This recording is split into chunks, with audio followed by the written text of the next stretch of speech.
talk about the week, obviously, Saturday, and you've had a couple of days to look at this film. What do you think overall? I thought we played good. I thought we executed some things that we didn't the week before. I thought we were excited, had some energy coming into a place like this and playing. Helps bring that energy level up. I really thought that things we worked on, they tried to do some of the same things that got us defensively that they did the previous week. And thought we were there, saw it better and handled it better, shut it down. Still mistakes. They throw a deep ball, get along, explosive play, and it's kind of rolling out that way. And safety's got to start going. He just doesn't go over there. So little things we got. I thought we tackled better, attacked better at the point of attack. Still things we're working on. We're going to continue to work on that, not stop it. Did some of those type of drills again this morning. We still had a little bit of issues, but if we could get better, if we'd be better tomorrow than we were today, we'll be all right. Coach, going into the game was passing the ball an emphasis, because I know you talked about how good the running game is, how good the offensive line is. Nick Gerber had 300 yards, first time since like 2016 that's happened. They dictated that. They play a lot of zero coverage. Free safety. They play a lot of man free. They blitzed a lot of people. They're really clogging up the run lanes. So, there's some pressure on Nick all night. So we really had to. And it opened up some things for our receivers to try to get some separation. And sometimes they did. Nick hit them, and sometimes they didn't.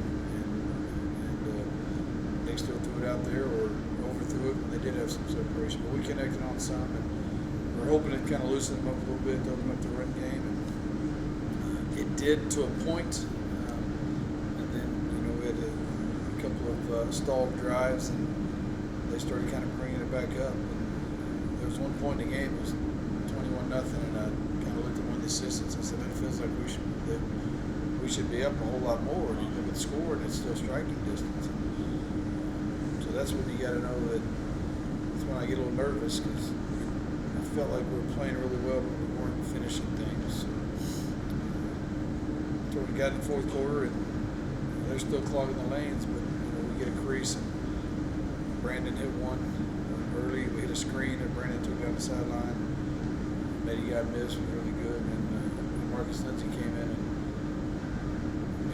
and I think he's so big in stature that he can't dance. He just has to go, and he's a big body to get your arms around, and he did a great job sparking us when we needed in that fourth quarter. You feel like you're getting more confidence in Marcus? That's what I was going to ask you about, because he's getting, when he gets his opportunities, he's really doing a good job. Marcus missed some fall camp, so he kind of fell back in the depth chart. As a matter of fact, our first home game, we weren't going to dress him, and then I was like, I called him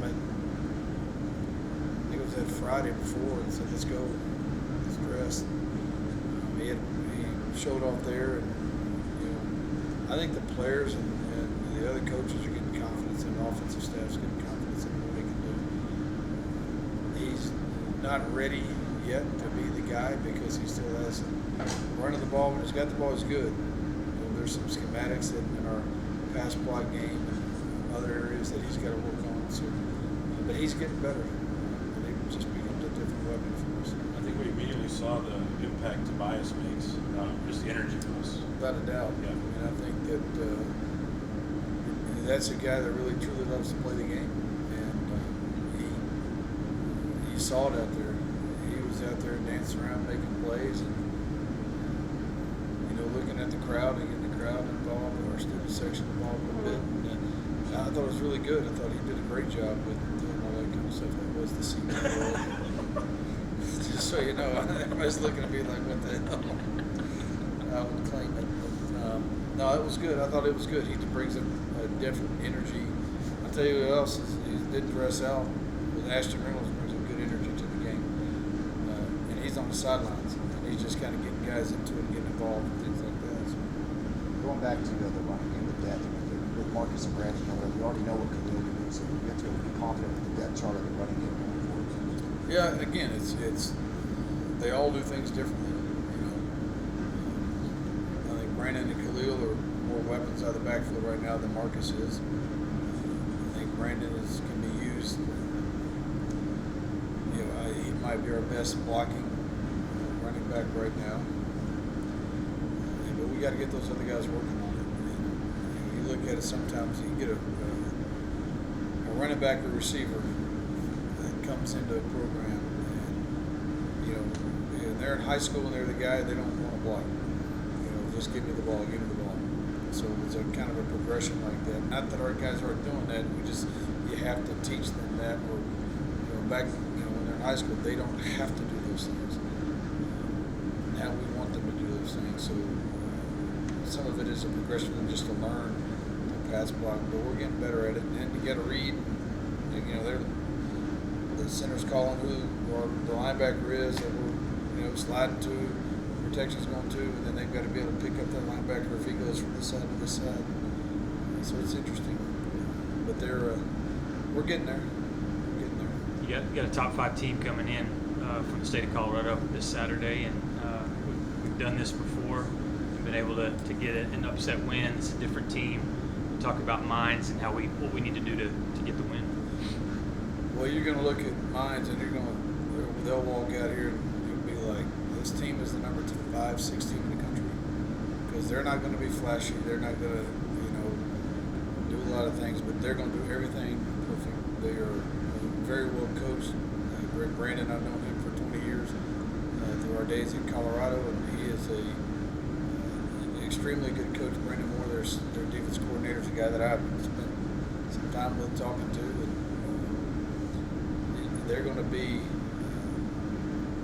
You're going to see a well-oiled machine with Colorado Mines. I'll say it. Again, they're not flashy. They're not going to. The one thing they are now that they haven't been in the past, when I've played them in the past, is they are more physical up front than they've ever been. And I think that's what has got them going. They don't have a back that can go 80 yards and win a foot race, but he'll pound it, and then he'll bust one for 40. And their quarterback, all he does is make plays. I mean, he can spin the ball, and he's got a little weird throwing motion, a little different. It doesn't come from above his head; it kind of comes from the side a lot. But man, he can play, and he makes things happen with his feet. So defensively, like I said, you're going to see a sound football team, and they're going to come and they're going to hit you. So what are some key things you'll have to do to come away with that win there? Well, again, I'll say that we have to play our own game.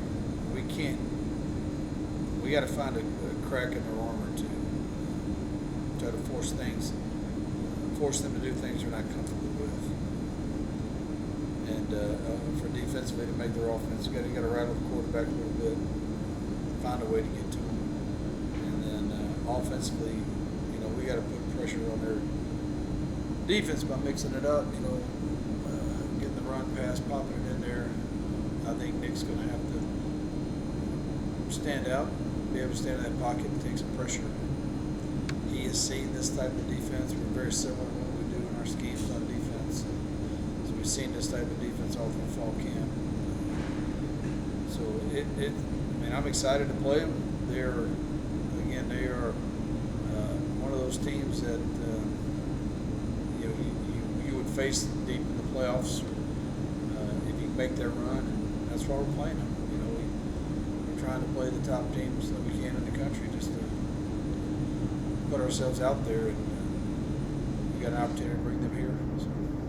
You talked to me after the game Saturday about the student section and the home crowd, and we obviously would like to have that advantage again with them coming to our place on Saturday. But what do we need to do to get even more out here on Saturday? Well, the first thing about the student section is that evidently they had a fat head of me.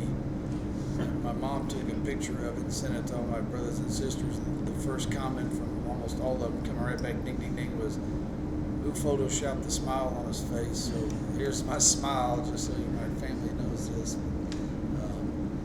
No, I think they're great. I think I don't know if it was as big or bigger than it was in game one, but they seemed a lot louder. And, if we could double that and get 1,500, 2,000 just students here, the fans, I mean, you're going to see a great football game. You got this is two really good football teams, I think, going at it.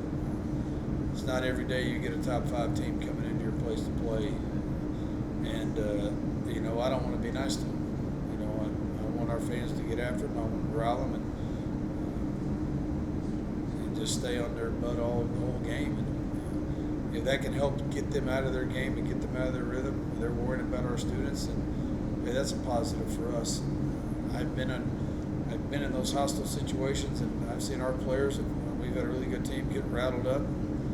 They start focusing on what the crowd's saying instead of what's going on in the game, and you know, it just takes one little mistake. But you know, I'd like to see 5, 6, 8,000 people here pack this place up. I think the weather's going to be nice for it. I think there's no reason not to be. They come out here and watch a damn good football game.